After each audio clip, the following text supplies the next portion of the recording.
領土100。還有13天，我們要同心禱告。聖靈，我們歡迎你。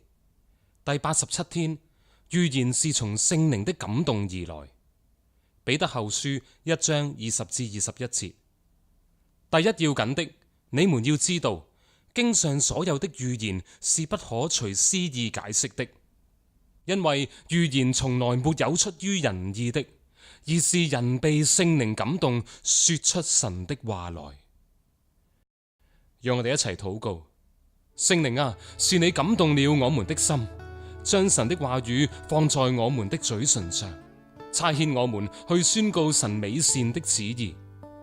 主，你的話語是何等神聖，我們求能以敬畏的靈來領受，以謹慎的心來查考，因為他們是從天上而來的傳言，是行在生命路上的真光。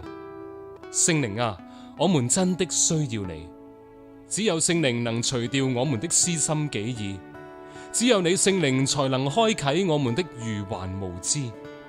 預言既是從聖靈的感動而來，我們也必須在聖靈的感動裏，才能參透和明白預言。阿門。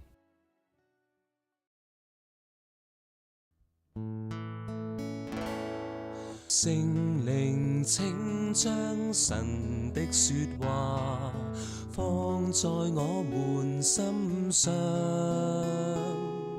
除掉我己意，願作你僕人，講說神的話語。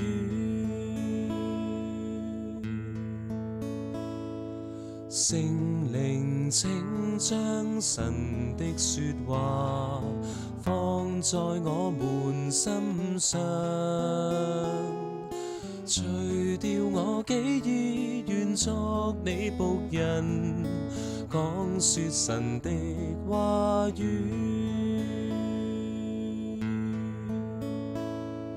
聖靈，請將神的說話放在我們心上，